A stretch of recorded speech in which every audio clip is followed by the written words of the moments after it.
नमस्कार, स्वदेश न्यूज देख रहे हैं आप। मैं हूं आपके साथ अभिजीत तिवारी। आज चर्चा करेंगे धर्मांतरण पर बने कानून को लेकर। छत्तीसगढ़ में धर्म स्वातंत्र्य अधिनियम 2026 लागू होने के बाद धर्मांतरण के मामलों को लेकर अब प्रदेश में सियासत तेज हो गई है। एक तरफ राज्य सरकार इसे धार्मिक स्वतंत्रता की रक्षा और अवैध धर्मांतरण पर रोक लगाने वाला कानून बता रही है, तो वहीं दूसरी तरफ कांग्रेस ने इस कानून के कुछ प्रावधानों पर सवाल उठाए। इसी बीच कांकेर जिले के हाट कोरेगा गांव में धर्मांतरित परिवार के शव दफनाने को लेकर विवाद ने धर्मांतरण के नए कानून का माहौल गर्मा दिया है। इसी मुद्दे पर हम चर्चा करेंगे, लेकिन उससे पहले ये रिपोर्ट देख लेते हैं।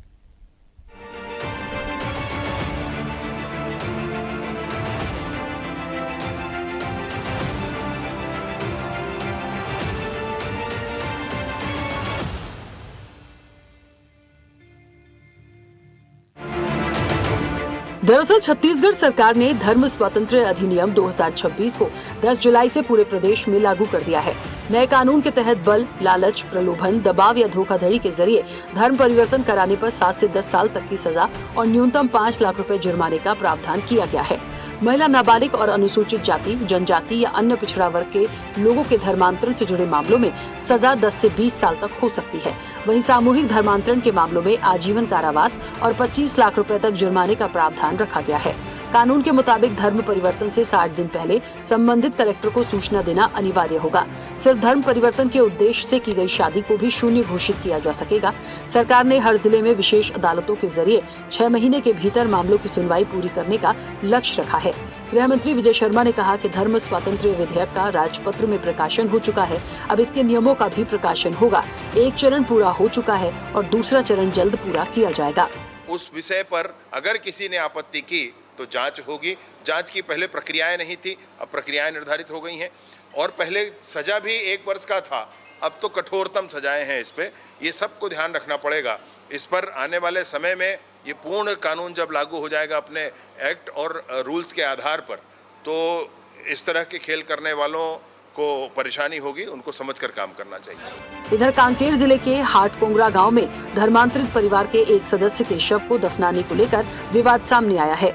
ग्रामीणों के विरोध और तनाव की स्थिति को देखते हुए इलाके में पुलिस बल तैनात किया गया है। सरकार का दावा है कि नया कानून लोगों की धार्मिक स्वतंत्रता की रक्षा करेगा और जबरन धर्मांतरण पर प्रभावी रोक लगाएगा। वहीं विपक्ष इस कानून के क्रियान्वयन और कुछ प्रावधानों को लेकर सवाल उठा रहा है। कांग्रेस का कहना है कि इस कानून से धरातल में फर्क नहीं पड़ने वाला है जब तक सरकार की नीयत में फर्क न पड़े। कांग्रेस की सरकार ने उन क्षेत्रों को हमेशा से उपेक्षित करके रखा और लोभ प्रलोभन के आधार पर शिक्षा, स्वास्थ्य और अन्य जो गतिविधियों में किस तरीके से हमारे समाज को छला गया। और आज हमारे प्रदेश के माननीय मुख्यमंत्री जी ने धर्म स्वतंत्र बिल को लेकर के आए और हमारे समाज की जो मूल संस्कृति है, हमारे आस्था के केंद्र हैं, उनको फिर से स्थापित करने का कार्य किया है। धर्म स्वातंत्र्य विधेयक लागू होने से धरातल पर कोई विशेष फर्क नहीं पड़ने वाला है जब तक कि सरकार की नीयत में फर्क न पड़े। भारतीय जनता पार्टी का एजेंडा है कि धर्मांतरण के आधार पर राजनीति करना, और इतिहास बोलता है, ट्रैक रिकॉर्ड बोलता है कि भारतीय जनता पार्टी ही धर्मांतरण को बढ़ावा देती है। जब विपक्ष में रहती है तो धर्मांतरण के मामले उठाती है, जब सरकार में आती है तो धर्मांतरण करवाती है। धर्म स्वातंत्र्य अधिनियम 2026 लागू होने के बाद प्रदेश में धर्मांतरण से जुड़े मामलों पर अब पहले से ज्यादा कड़ी निगरानी और कार्रवाई देखने को मिल सकती है। हालांकि इसके साथ ही कानून के प्रभाव और उसके क्रियान्वयन को लेकर राजनीतिक बहस भी जारी है। Bureau report, Chhattisgarh.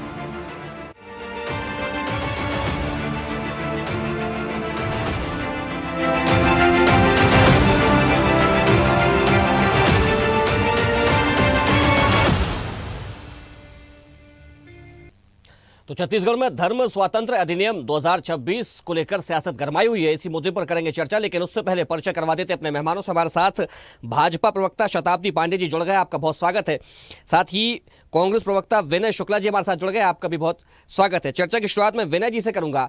विनय जी, अगर धर्मांतरण रोकने के लिए कोई कानून बनाया गया है तो परेशानी कहां जा रही है, क्या दिक्कत है? सबसे पहले तो आपको, आपके दर्शकों को और साथ ही पैनलिस्ट को नमस्कार करता हूँ। धर्मांतरण हमारे छत्तीसगढ़ में एक शुगर की बीमारी की तरह है जो धीरे धीरे समाज को खाते जा रही है। जब भारतीय जनता पार्टी विपक्ष में रहती तो इसका मुद्दा जोर शोर से उठाती है, जब सत्ता में आती है तो उनका मुद्दा गायब हो जाता है। उनके ही कार्यकाल में बहुत सारे धर्म परिवर्तन होने लग जाते हैं। देखिए, भारतीय जनता पार्टी को ये चीज जरूर करना चाहिए कि जन जागरण शिविर लगाना चाहिए। जो गरीब गांव के लोग होते हैं, आदिवासी होते हैं, जिनकी आवश्यकता स्वास्थ्य की होती है, जिनकी आवश्यकता शिक्षा की होती है, इस मुद्दे पर वो बराबर गांव में जाकर ये जो जन जागरण शिविर है उनको चलाना चाहिए। दूसरा, ये आप जो जितने प्रकार के ये नियम कानून बनाए हैं, मुझे नहीं लगता कि आदिवासी गरीब लोग इसकी जानकारी रखते हों और प्रलोभन अच्छा, आदिवासी भले ही इसकी जानकारी न रखे, लेकिन ये उन लोगों के लिए तो हो जाएगा ना जो धर्मांतरण करा रहे हैं, उन्हें तो सजा मिलेगी ना। देखिए, मैं आपको एक बात बताना चाह रहा हूँ। ग्रामीण जो गांव के परिवेश होते हैं, ग्रामीण लोग ही उनको धर्मांतरण कराते हैं। जो गांव के लोग हैं, जो दूसरे धर्म के लोग गांव के लोगों को प्रलोभन देकर उनको पास्टर बना देते हैं, उनको उस गांव का मुखिया बना देते हैं और पैसा देकर उनको प्रलोभित करते हैं। इनको जन जागरण में बताया ना, स्वास्थ्य और शिक्षा अगर बेहतर हो जाए गांव में तो जन जागरण धर्मांतरण खत्म हो जाएगी। लेकिन राजनीतिक रोटी सेकने के लिए भारतीय जनता पार्टी बराबर ये काम करते आ रही है। मैं आपको बता दूं, जितने नियम कानून बनाए हैं, जो राजपात्र में हमारे उप मुख्यमंत्री विजय शर्मा जी ने जो कहा है, आप 25 लाख कर दीजिए, 50 लाख कर दीजिए, करोड़ रुपए कर दीजिए, जब तक आप जन जागरण नहीं चलाएंगे तब तक ये धर्मांतरण नक्सलवाद जैसा छत्तीसगढ़ को धीरे धीरे खाने का काम अच्छा करेंगे। विनय जी, ठीक है, जैसे आप जो बात कह रहे हैं, ठीक है, मान लेते हैं, लेकिन कानून को ही कटघरे में खड़ा कर देना, इसके साथ ये भी तो कहा जा सकता है कि चलिए कानून अच्छा आप लेके आए हैं, लेकिन उसके साथ साथ इस तरीके के अभियान भी चलाए जाएं तो और बेहतर होगा। देखिए, कानून, मैं आपको फिर से कह रहा हूँ, कानून को थोपना गरीब लोगों को जिसकी जानकारी नहीं रहती है, उसके बावजूद भी जो गांव के परिवेश में रहने वाले व्यक्ति जो लालच में आकर, जो स्वास्थ्य की कमी के कारण जो अपना धर्म परिवर्तन करते हैं। देखिए, धर्म परिवर्तन क्यों कर रहे हैं? गांव में उचित शिक्षा और उचित व्यवस्था नहीं होता स्वास्थ्य की, और लोग जब बीमार पड़ जाते हैं तो जो ईसाई लोग, जो पास्टर वहां के गांव के जो धर्म परिवर्तन कराना चाहते हैं, वो उनको बोलते हैं कि आप झाड़ फूक कीजिए, हमारे साथ प्रार्थना कीजिए, आपका स्वस्थ हो जाएगा। तो अंधविश्वास इतने चरम पर है कि धर्मांतरण धीरे धीरे, बताया आपको कि ये शुगर की जो बीमारी होती है, शक्कर की, वो धीरे धीरे जैसे शरीर को खा जाती है, वैसे समाज को भी खाने का काम जो गरीब आदिवासियों का है, ये धर्मांतरण कर रही है। देखिए, छोटा सा उदाहरण आपको एक गांव में मिला जहां लोग अलग अलग समाज के रहते हैं, लेकिन जो क्रिश्चियन होते हैं अब उनको दफनाने के लिए भी संघर्ष करना पड़ रहा है। ये जायज बात है। जो समाज के लोग रहते, अगर वो समाज के अंदर रहते तो ये सब किस्सा कहानी नहीं होता। लेकिन उनकी जनजागरण जो होता है, जिनकी ज्ञान होना चाहिए, जो शिक्षा बेहतर होना चाहिए, जो स्वास्थ्य बेहतर अगर सरकार कराती है तो ये सारा चीज बंद हो जाती है। लेकिन भारतीय जनता पार्टी की जो पूरा नियत होती है, राजनीति करने की होती है। ठीक है, शताब्दी जी क्या कहेंगे? धर्मांतरण पर रोटियां सेक रही है भारतीय जनता पार्टी, ये आरोप लगाए जा रहे हैं और कानून को कटघरे में खड़ा कर दिया गया। इसकी बजाय पूरा जन जागरूकता चलाई जानी चाहिए थी। विनय जी तो अभी कह रहे हैं कि ऐसे मासूम आदिवासी, इसमें उनको सजा हो जाएगी जिन्हें जानकारी ही नहीं है। शताब्दी जी, माइक आप अपना अनम्यूट कर लीजिए। जी, बहुत बहुत आपको नमस्कार सभी को। अनिरुद्ध जी, ये जो कह रहे हैं ना विनय जी, कि बिल्कुल सही कह रहे हैं। वहाँ के मासूम भोले भाले जो गांववासी हैं, उनको पास्टर और पादरी को पैसे मिलते हैं उनके चर्च से, और वो आकर के वहां पर रविवार को अवैध तरीके से प्रार्थना सभाएं करते हैं और लोगों को बरगलाकर धर्म परिवर्तन के लिए प्रेरित करते हैं। यहाँ तक इनकी बात एकदम सही है, मैं भी इसका समर्थन करती हूँ। हमारी सरकार भी इस चीज को समझ रही है, जान रही है। एक बहुत बड़ा नासूर है छत्तीसगढ़ में। जिस प्रकार से नक्सलवाद एक बहुत बड़ी समस्या थी जिसको जड़ से खत्म किया गया, इसी प्रकार से धर्मांतरण भी बहुत बड़ी समस्या है। यहाँ पर देखना हमको ये होगा कि अब जन जागरण हो चुका है। ये इसका उदाहरण क्या है कि लोग ये जागरूक हो गए हैं कि इस प्रकार से एक ही घर में एक भाई को ईसाई बनाकर, एक भाई हिंदू, एक ईसाई, और दोनों में मनभेद मतभेद हो गए हैं। इस प्रकार से घर में भाई से भाई को तोड़ने का जो काम चल रहा है इन पादरी और पास्टर्स के द्वारा, इसको अब जनता समझ गई है, गांव के लोग समझ गए हैं, उनके अंदर जन जागरण आ चुका है। ऐसे समय में क्या सरकार की जिम्मेदारी नहीं बनती कि उनको सुरक्षा प्रदान करे? गलत तरीके से देखिए, हमारा संविधान हमको धर्म अपनाने की स्वतंत्रता देता है। इस बात को बार बार कांग्रेस जन हवाला देते हैं, लेकिन संविधान की भावना का ध्यान रखते हुए, क्योंकि संविधान अगर धर्म अपनाने की स्वतंत्रता देता है तो संविधान लेकिन विनय जी तो कह रहे हैं कि कानून थोपा जा रहा है, धर्मांतरण कराने का अधिकार नहीं देता। सुनिए ना, संविधान लालच देकर धर्मांतरण कराने का अधिकार नहीं देता है। संविधान की इसी भावना को ध्यान में रखकर धर्म स्वातंत्र अधिनियम लाया गया है। कांग्रेस जन ही बार बार इसकी मांग कर रहे थे। आज विनय जी के ये कहने से कैसे हो जाएगा कि थोपा जा रहा है? इसको थोपा जा रहा है कैसे कहा जाएगा? जनता चाहती है 5वीं अनुसूची के अंतर्गत निवास करने वाले हमारे आदिवासी भाई बहन चाहते हैं कि कुछ न कुछ कानूनी प्रावधान आए ताकि इस समस्या को जड़ से हल किया जा सके। देखिए, अगर ये नियम का पालन नहीं होगा कि लेफ्ट में ही चलना है तो सड़क में आए दिन घटनाएं होंगी, तो इसका तो पालन हर व्यक्ति करता है ना। उसी प्रकार से जब गांव में जनजातीय क्षेत्रों में भोले भाले हमारे जनजातीय बंधु बांधव को क्रिश्चियन मिशनरीज के द्वारा प्लान्ड तरीके से लालच देकर धर्मांतरण का ये जो कहर है ये बरसने लगा है, लोग इससे त्रस्त हो गए हैं। और ये जितनी घटनाएं आपको सामने आ रही हैं, कांकेर की, नारायणपुर की, ये सब जन जागरण का ही प्रतीक है। वो स्वयं सामने आ रहे हैं। इस सरकार ने नहीं बोला उनको सामने आने के लिए। शव दफनाने के लिए मना करना या अवैध प्रार्थना सभाओं को रोकना, ये जन जागरण का ही प्रतीक है। जन जागरण हो चुका है। सरकार का कर्तव्य है इनको सहयोग करना, प्रोटेक्ट करना। सही व्यक्ति को हमेशा सरकार साथ देगी, गलत व्यक्ति को सजा मिलेगी। सजा के सारे प्रावधान कानून में हैं। ठीक है विनय जी, मान के चलिए किसी गांव में कोई व्यक्ति अगर चोरी कर लेता है और उसको सजा होती है तो कहते हैं भाई उसको कानून के तहत सजा मत दीजिए, जन जागरूकता अभियान चलाएंगे और फिर उसको हम जागरूक करेंगे। तो क्या आप उस चोरी को सही ठहरा रहे हैं? कानून तो बनाना पड़ेगा ना, सजा तो देनी पड़ेगी अगर कोई इस तरीके के कृत्य करता है तो। देखिए, मैं आपकी बात से समर्थन हूँ। कानून का पालन सभी को करना है, छोटे हो या बड़े हो।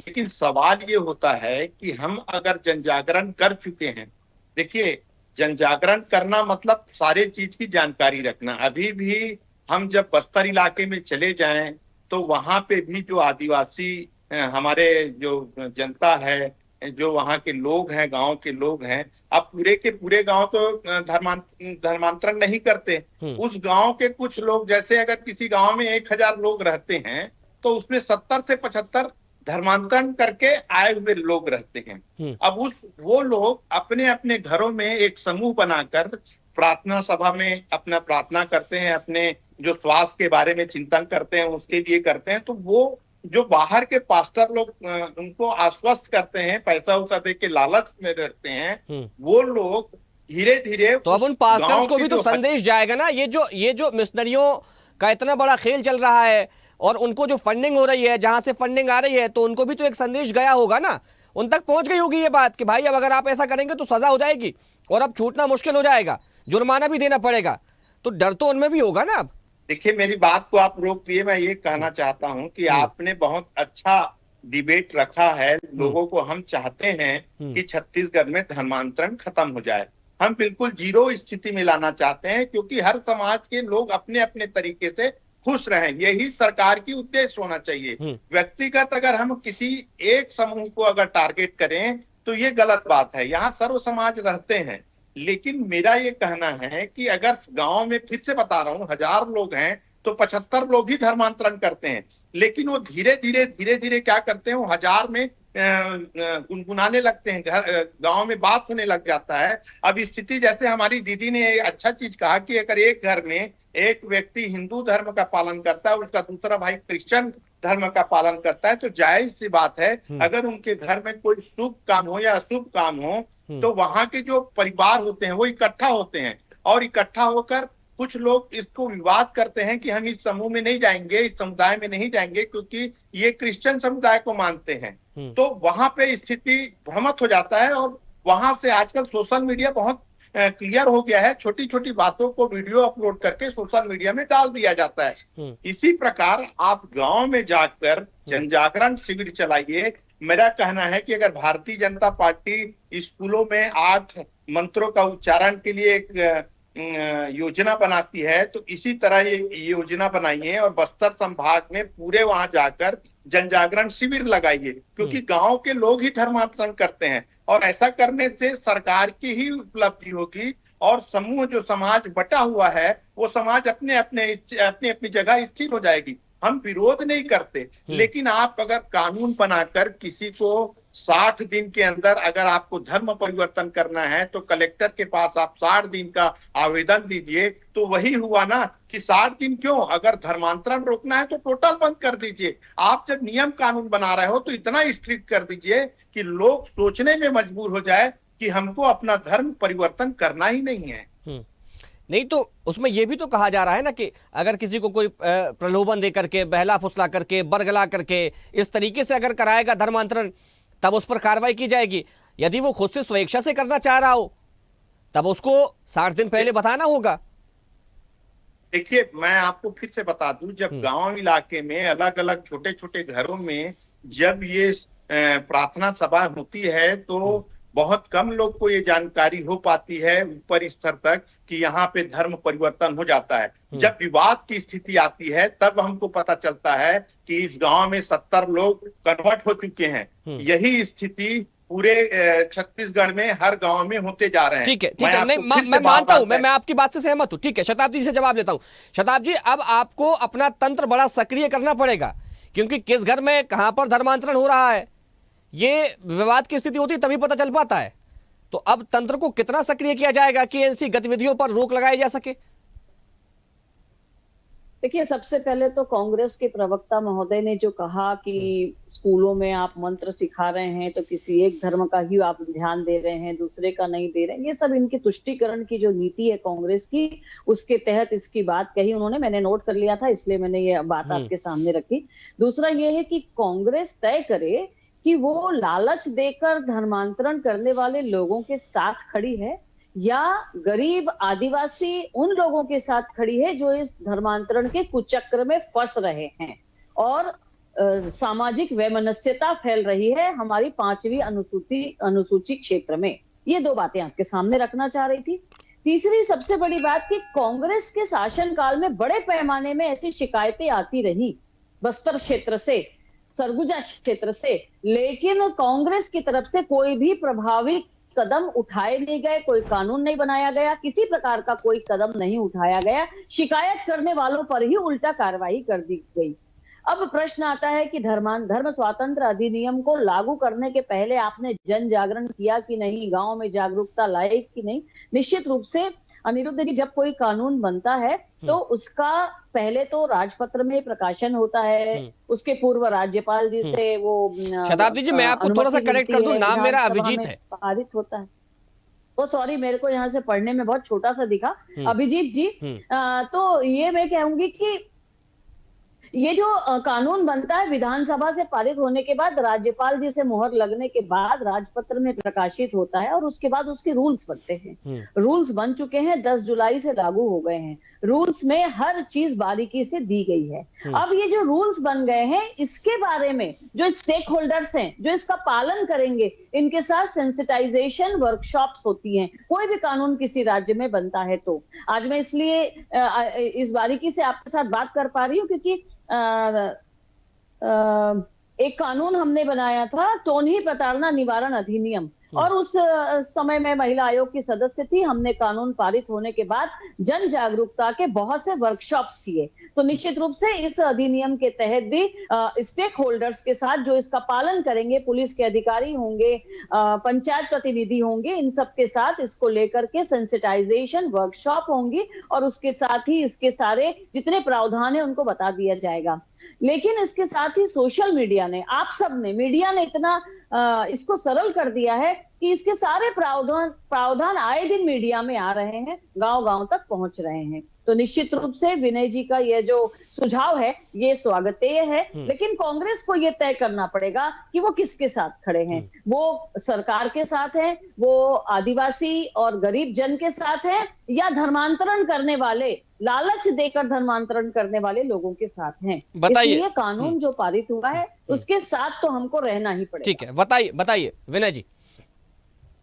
देखिए, दीदी ने बहुत अच्छी बात कही कि आप किसके साथ हैं। मैं आपको पहले ही बता चुका हूं, आपने शायद सुना नहीं होगा कि धर्म परिवर्तन छत्तीसगढ़ में बंद होना चाहिए। मैं पहले भी कह चुका हूं और अभी भी बोल रहा हूं।